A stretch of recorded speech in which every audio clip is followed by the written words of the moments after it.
OCO and welcome to the Cherokee Phoenix Breakdown. I am Tyler Thomas, the executive editor of the Cherokee Phoenix, and I am honored to be joined by Cherokee Nation Deputy Attorney General Chrissi Nimmo. This is a special episode of the Cherokee Phoenix Breakdown as it is dedicated to discussing the recent Brackeen v. Haaland case that the U.S. Supreme Court heard on November 9th.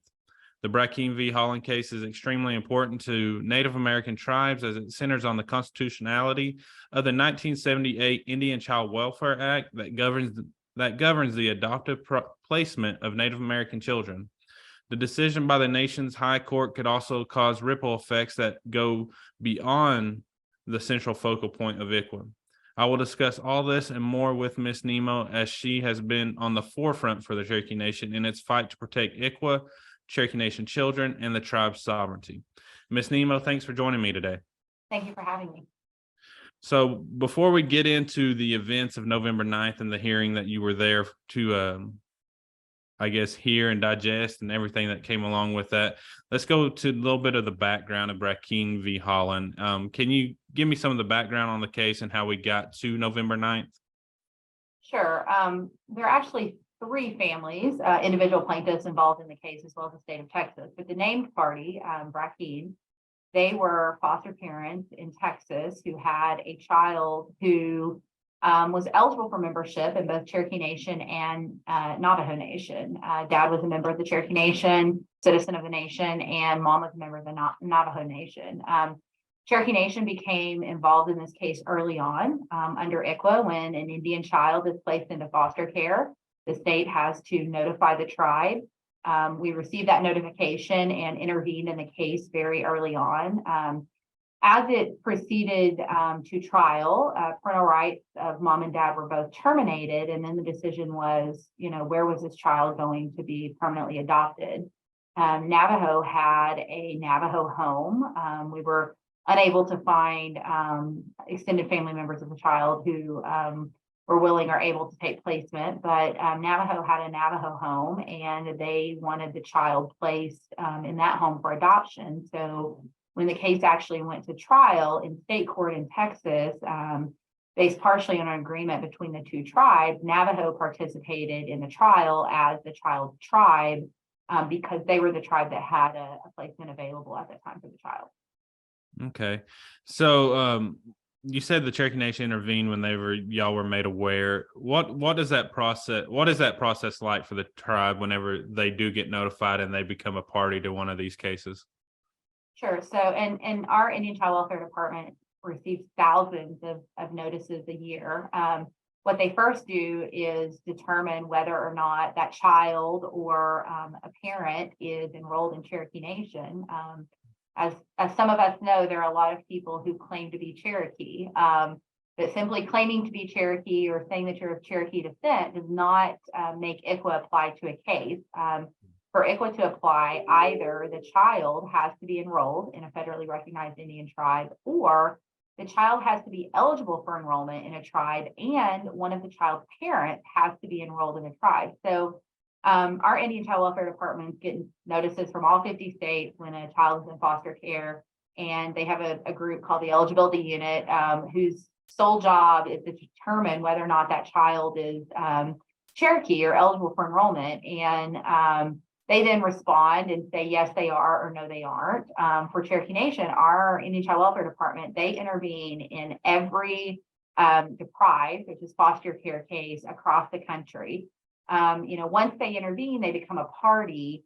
What their role in that case looks like is different depending on the facts of the case, depending on the location. Texas is one of those. This case originated in the Dallas area, and we actually have a worker that goes in person, probably a lot of Zoom during COVID and that type of thing, but we have a worker who attends those hearings in person. Sometimes if they're in other states, we have quite a few cases in California. We typically don't attend those in person unless it's a trial, but the workers are allowed to participate via telephone. They get copies of everything that's filed in the case. They talk to the family, talk to the foster home. Our office, in the AG's office, we only get involved in a handful of ICWA cases every year. Most of them, everyone follows the law. Everything kind of goes how it's supposed to go.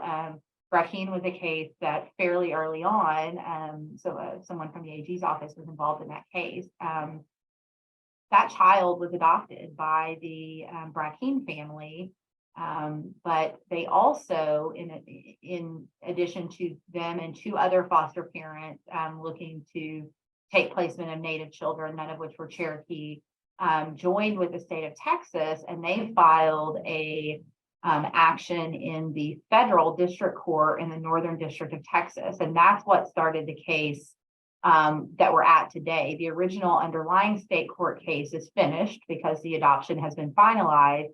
The Brackeens also have a sibling of that child in their home, and that case continues to go through state court, but that isn't part of the case that went in front of the Supreme Court. So it's a little procedurally, it's a little confusing. Yeah. Before we get too deep into the discussion, we throw around the term ICWA or Indian Child Welfare Act, and maybe not everybody knows what that legislation is or what that law is. Can you kind of give a brief synopsis of what the Indian Child Welfare Act is and why it was put in place? Sure. I'll start with the why. Before ICWA was passed in 1978, and a lot of folks know this history, but we had several different things happen in the history of Indian tribes and Native people in this country that were meant to separate children from their parents. I think the forcible relocation of tribes was probably some of the first of that. But even after that, we had federal government sponsored boarding schools. Following that, we had federal government sponsored and funded adoption projects where they were teaming up with private entities, oftentimes religious entities, to encourage the adoption of Indian children into white families for the same reasons as they were taking Indian children to boarding school, to separate them from their tribe and culture, to civilize them. And then immediately preceding ICWA, we had what people came to recognize as a very disproportionate removal of Indian children by state foster care systems. And these numbers still aren't proportional today, but at the time, there were several years of presenting evidence in front of Congress prior to the passage of ICWA, and one of the numbers that sticks out is it was estimated at the time that 1/3 of all Native children in this country were in out-of-home placements, and of those, 85% were in non-family, non-Native homes.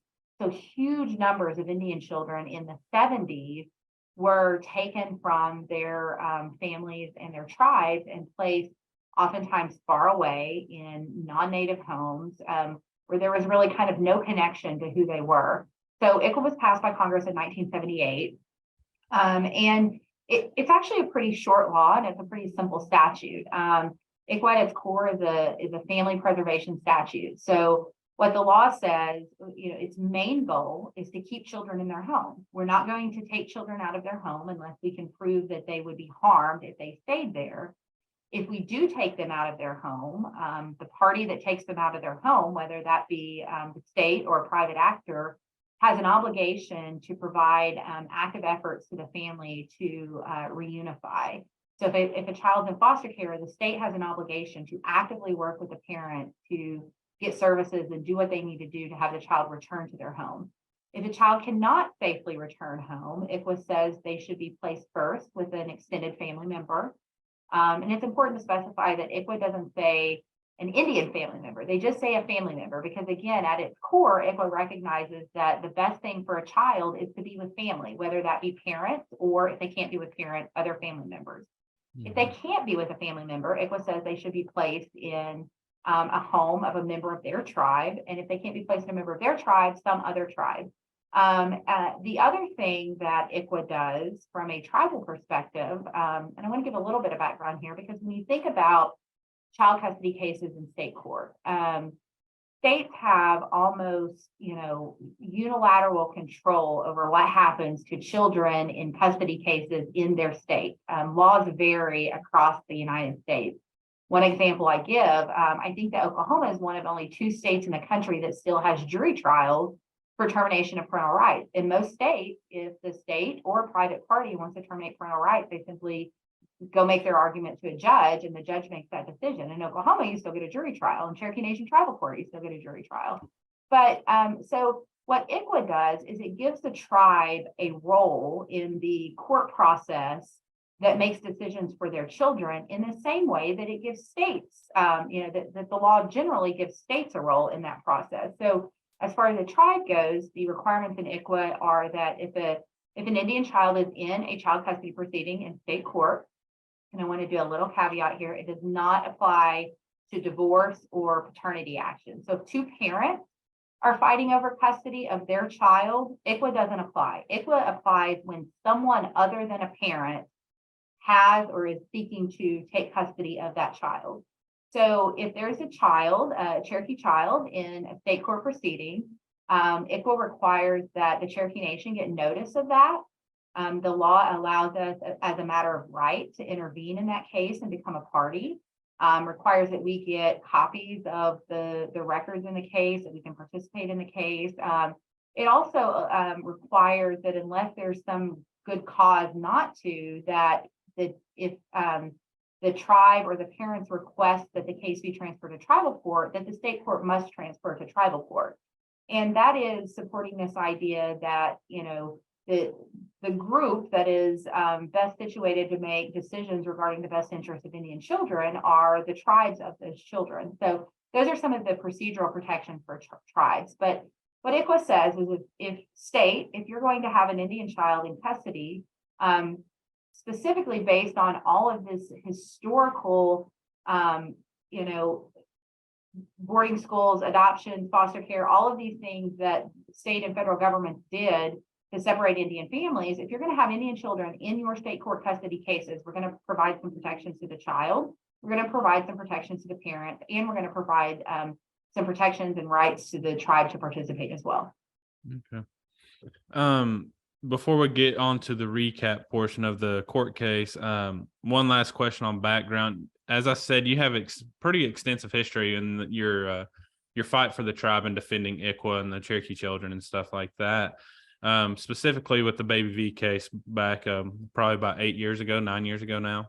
Are there any correlations in those cases, or is the arguments that are being presented now different than what was being laid out in that Baby V case?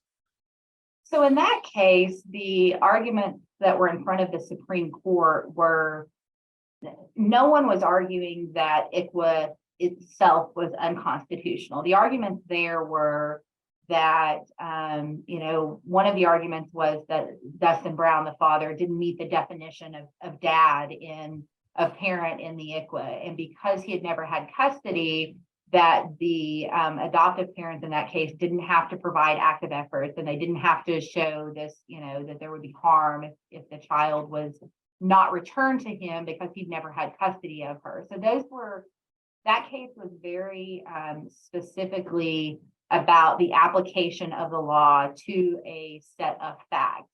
There was not a facial attack on the law.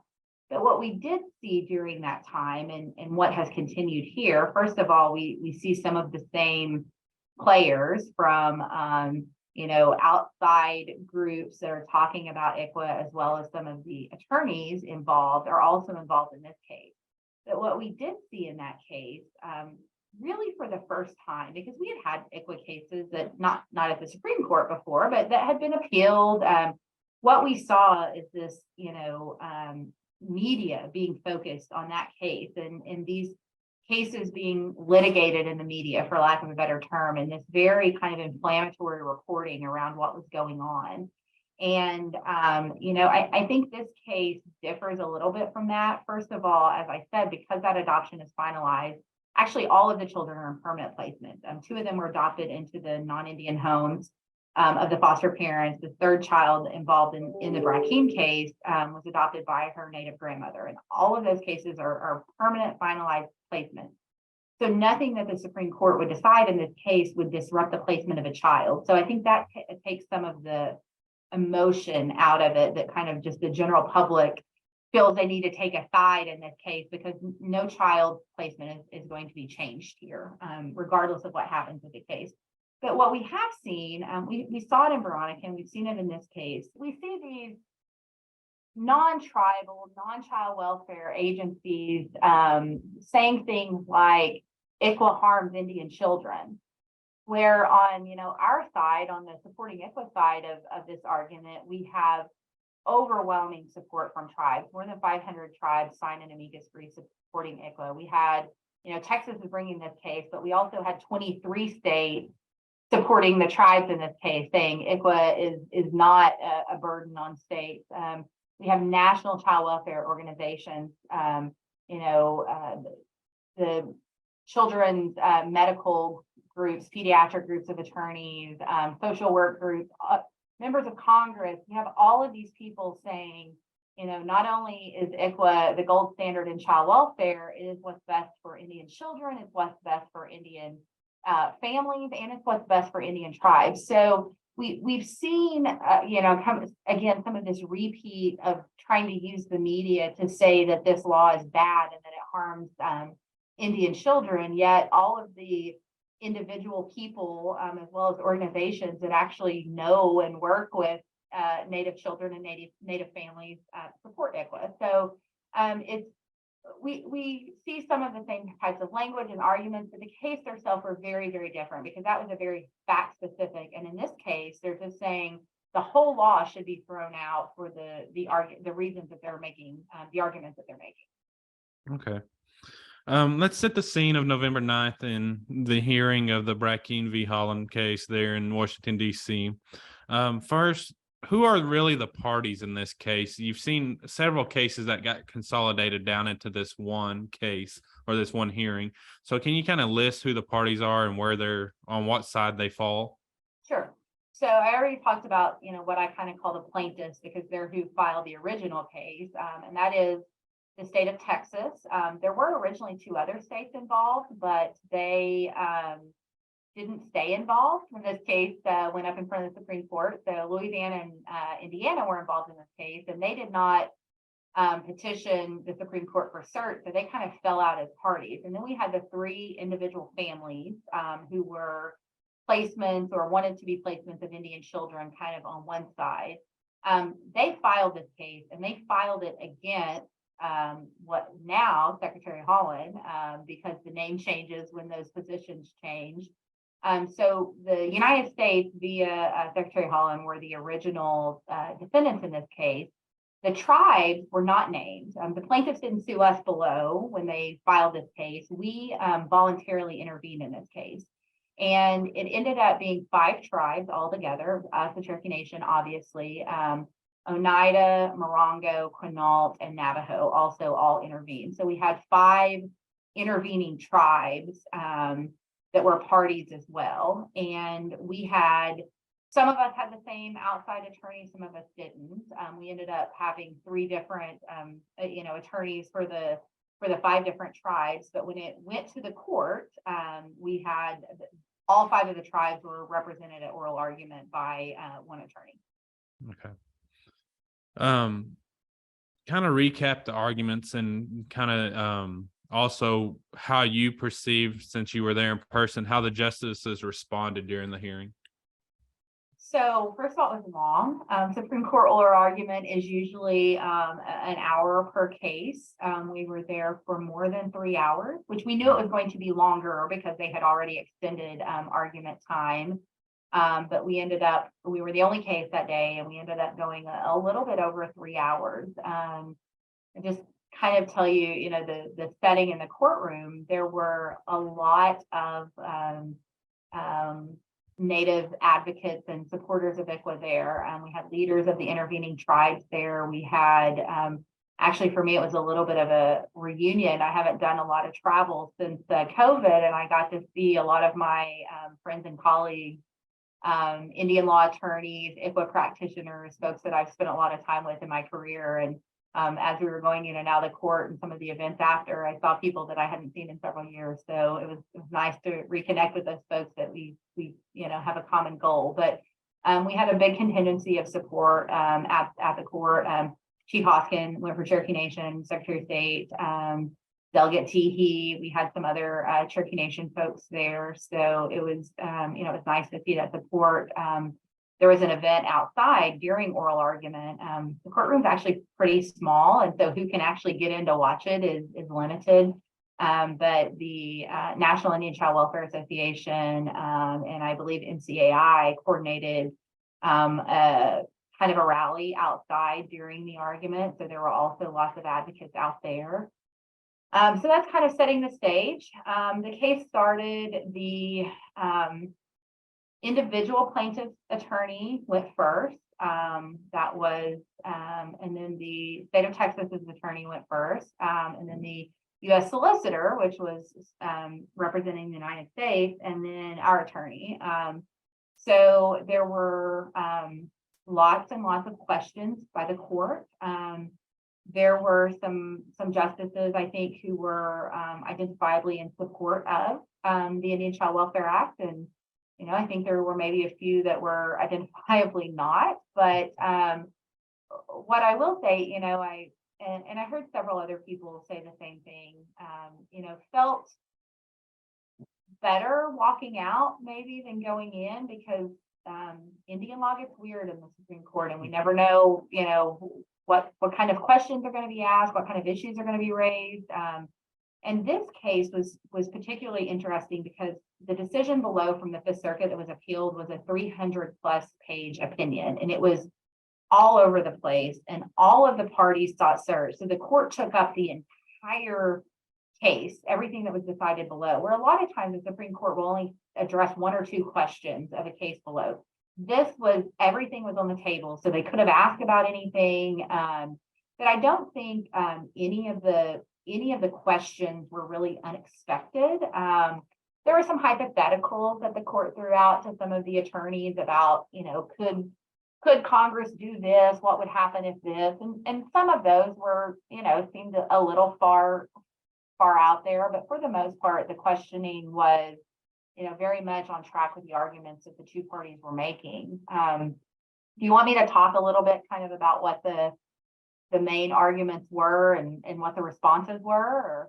Yeah, if you want to get into that, because I think one of the major arguments that was made by the prosecuting parties was that it was this, that it's more, if it's race-based, then it's discriminatory, right? And if it's and the tribes and their parties are saying no, it's political based, and that's why it's a government to government thing.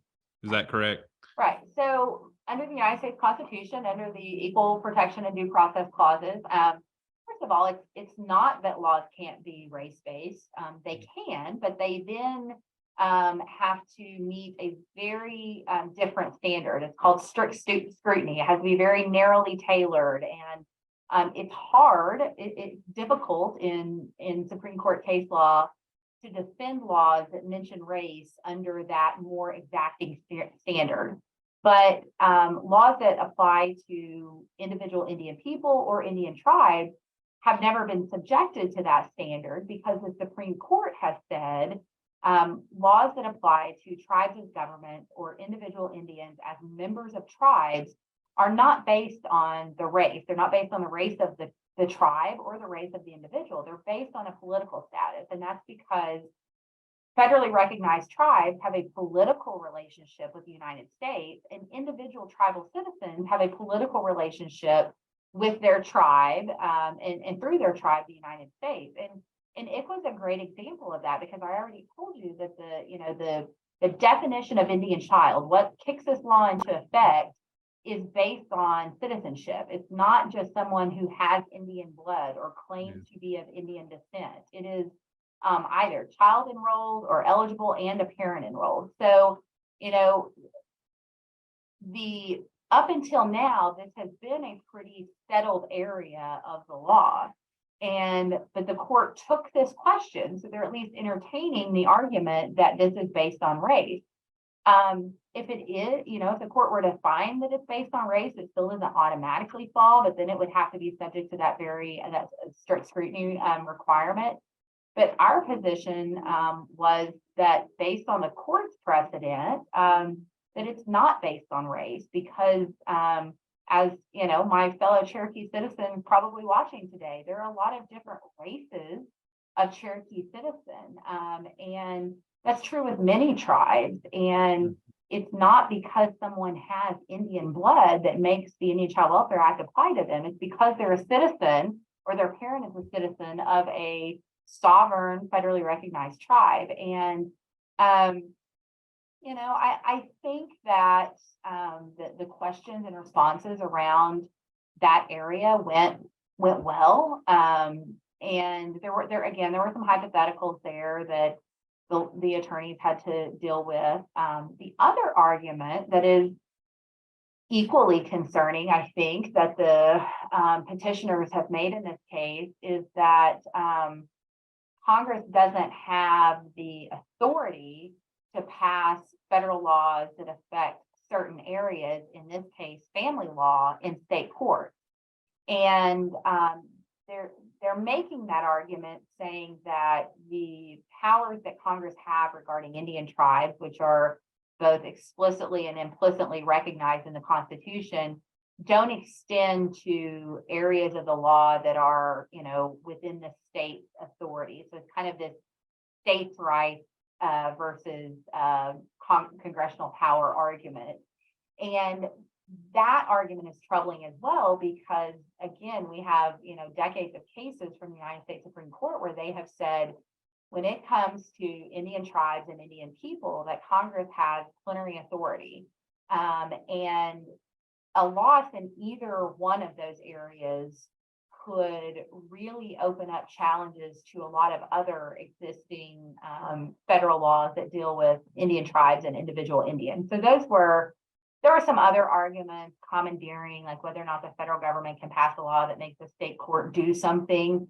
Those are, a little bit different in kind of their scope and how, harmful they could be if the court were persuaded to go that way. But the two big ones, this argument that it was race-based and this argument that Congress lacks the authority to pass ICWA, are kind of the scary challenges that we are hoping to keep the court away from making decisions on those grounds. Yeah. Kind of your gut feelings on what you perceive to be the possible outcome of this. A lot of the experts said that they see about probably 4 of the justices for sure siding with the tribes, and Secretary Haaland in this case, Gorsuch aligning himself most likely with those 3. And then you got the other 5, and you're looking for, you need 5 to go 5-4. So that's the math. What's your gut feeling, and who maybe you think could be the one to side with those 4 that seem to be aligning with the tribes? Yeah, I mean, it's really tough. First of all, I'm not a Supreme Court expert, but I've been at Cherokee Nation long enough that I followed some Supreme Court cases and been involved in one. And first, what happens at oral argument is not always a good indicator of kind of what the final written decision will be. You have, for lack of a better term, justices playing devil's advocate sometimes. You also have, the way that this practically works is after argument is over, the justices meet and they kind of take an initial poll. And, if there's a split, one side writes something and the other side writes something. And, they spend time, their drafts going around and addressing other justices' questions and finessing that. Again, it's so difficult in this case because there's so many different issues that the court could decide on. I mean, one thing I didn't talk about at all that is an issue, we raised standing arguments in this case and, argued that the court shouldn't even issue a decision in this case because Texas didn't have standing because they couldn't advocate on equal protection grounds of individuals, that the foster parents didn't have standing because their cases were moved, and there were questions about that. So you may have someone, not inclined to side with tribes on the ultimate issue of ICWA, but may be inclined to say, this isn't the case we should be deciding this in. There was also a lot of talk about, I talked about how the Big Veronica case is very, very specifically applying the law to facts. And here, this is a facial challenge of ICWA, and our counsel made did a good job of telling the court, we can't answer some of the questions you're asking about underlying issues because we don't have a record in this case, because this wasn't an appeal of a state court decision. This was a new action saying this law on its face should be struck because it's unconstitutional. So it makes it hard to know, for example, Justice Comey Barrett was asking about, active efforts and how often that burden fell on the state versus falling on individuals. And we don't know in any of these cases, and we don't know generally because we don't have a record that shows us that. So I say all that to say, I'm reluctant to try to read the tea leaves here. I walked out of there optimistic. There are several avenues that we could lose, quote, lose this case in a narrow way that maybe doesn't do, not only does it not do a lot of damage to, tribal sovereignty and federal Indian law, it may not even do a lot of damage to ICWA. On the other side, there are ways that we could lose this case that, would subject many of the laws that we have that apply to tribes to challenge. And then on the other, on the far end, we could win it outright and nothing changes. Although, I think I think regardless of the outcome of this case, we will see some of the players in this case continuing to litigate around issues of federal Indian law. But again, I felt optimistic walking out of the courtroom that day. I also felt watching the argument that just as a whole, that the court understood ICWA more than I thought the previous court that opined on ICWA understood it. And we have a pretty different court than we had even in the Baby Veronica case.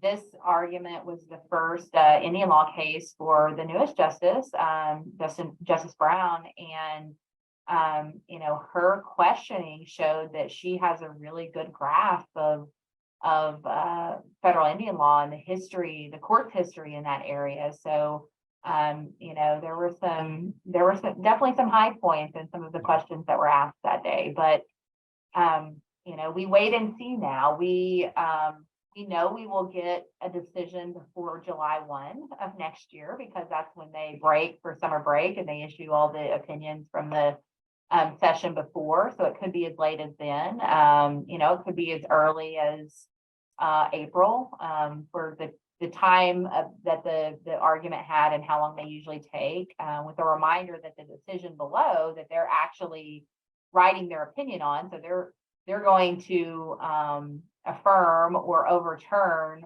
probably multiple decisions below. And as I said, that decision was very long and convoluted. So just, even if all the justices know kind of their final vote, just the process of drafting that and circulating it and all of that really does take a lot of time. So, we are several months out from any type of decision in this case.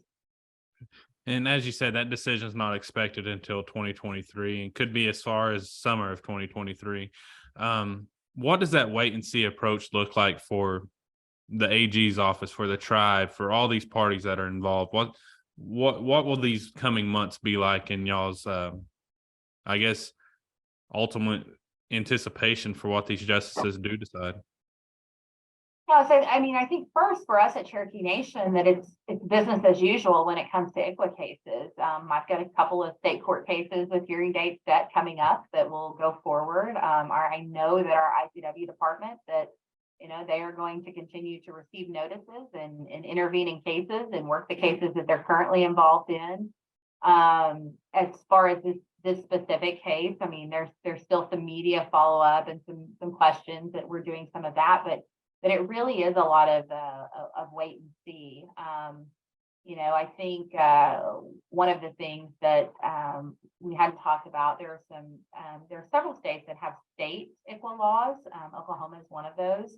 And I think we may see some movement from other tribes in other states trying to get state ICWAs passed, because if the federal ICWA were, struck or partially struck in some way, depending on what that was, the state laws may still be valid. So I think we'll see kind of just in Indian country generally some work about maybe passing or even strengthening some existing state ICWA laws.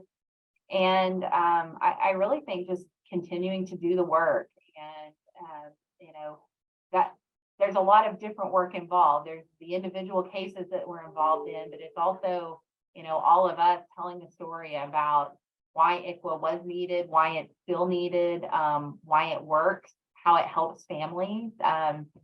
Something that was different in the media this time around, I think, than last time we had a case up is I've seen lots of stories about, individual natives and their families talking about how their family was preserved through the Indian Child Welfare Act, or how their connection to their tribe was preserved. And it's been really uplifting, and we need to, as Indian tribes, as individual people, we need to continue to tell those stories.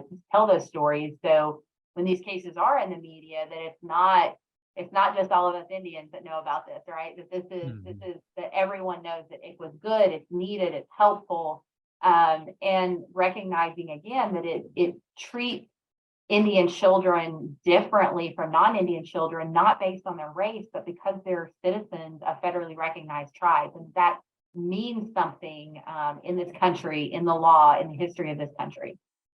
So, in short, because I know your answer could probably go forever on this next question, but the impact of this decision on ICWA, what could it be depending which way the court goes? Right. I mean, I talked about that a little bit. We have every possibility from nothing changes to the entire law is struck. And, the ramifications of this law being struck first on our most vulnerable, which are children in foster care, is devastating, because that means no longer is the state required to try to place them with a family member. No longer is the state required to provide active effort. No longer is the state required to notify the tribe that one of their citizens is in custody of the state. So that is, I mean, as bad as it gets. Stepping back even from that, though, what we see, if we lose on an equal protection or a commandeering, 10th Amendment, Congress versus state power rights, a losing decision for the tribes on any of those grounds, then open up challenges to all of the other federal laws that affect us. And that is everything from, an individual tribal citizen's right to possess an eagle feather, up to federal laws that govern, tribes with natural resources issues, land, water, energy resources, health, funding, those types of things, that reservation status, gaming, obviously. We've actually seen the attorneys representing the Brackeen family in this case have filed a case in the state of Washington arguing that the Indian Gaming Regulatory Act should be struck as unconstitutional because it is race-based. And they're using the very same argument against that, saying that IGRA grants a racial preference to tribes for gaming, and therefore it's unallowable. And so we are going to, whether or not we win or lose, we're going to see these challenges to federal Indian law. If we win, it's easy for us to say that the court has again said that this is not race-based, this is within Congress's authority. If we lose on any of those, then the question is, how far does that extend to other laws that affect, again, tribes as governments or individual Indian people? Yeah. And that kind of leads into my next question of the ripple effects beyond ICWA. And you've kind of elaborated on that already. So I guess my question would be, with a governor that just won re-election that's been kind of adversarial to the tribes in Oklahoma, this could be a really important case on many fronts with that relationship with the state of Oklahoma, right?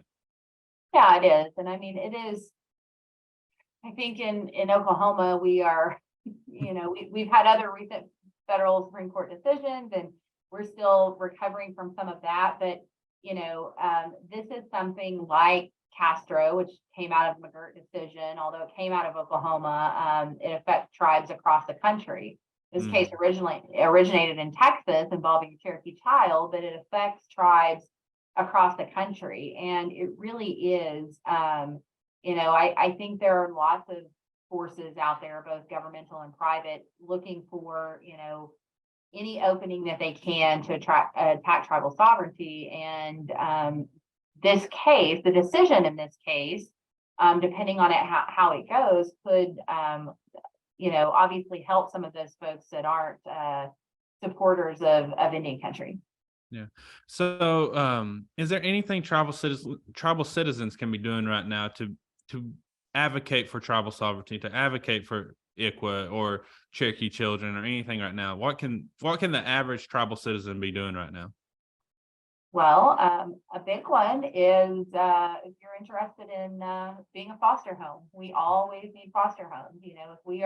If we are advocating to uphold this law that allows us to place Cherokee children in Cherokee homes if they can't be in their family, then we need Cherokee homes to place them in. So if you've ever thought about it and you're on the fence, you can contact the Cherokee Nation Indian Child Welfare Department, and they will tell you how to get certified to be a foster home. Again, I think the other thing I talked about a little bit earlier is just let's talk about this. Let's spread our good stories of family reunification and family preservation, of let people know when you see these articles, hear things about this, what the difference between being Indian by race versus being a member or a citizen of a federally recognized Indian tribe, and what that means, and participating in that process. Register to vote in your tribal elections, be active in the process of tribal government, because that's what this is about. It is our tribe and your tribe's abilities to govern themselves, and that really is what is at stake here. So if we want to continue to do these things, let's do them well. Yeah. Ms. Nimmo, thanks for joining me today and discussing this vitally important Supreme Court case and the effect it can have on Cherokee Nation and Indian country. Is there anything more you'd like to add before we end our discussion? I just want to, kind of thank our community, especially Cherokee citizens, for the support. We oftentimes, when some of these big cases come up, we get outreach from people. They see media coverage of this, and people from all across the country are watching this case, are waiting on a decision, and we know that we have the support of not only our Cherokee citizens, but all of Indian country, and just thank you to everyone for that. Thank you again, Ms. Nimmo, and I also want to thank our audience for watching or listening to this episode of the Cherokee Phoenix Breakdown. Be sure to follow us on YouTube, Facebook, Twitter, and Instagram to watch our next episode. What up? Thank you.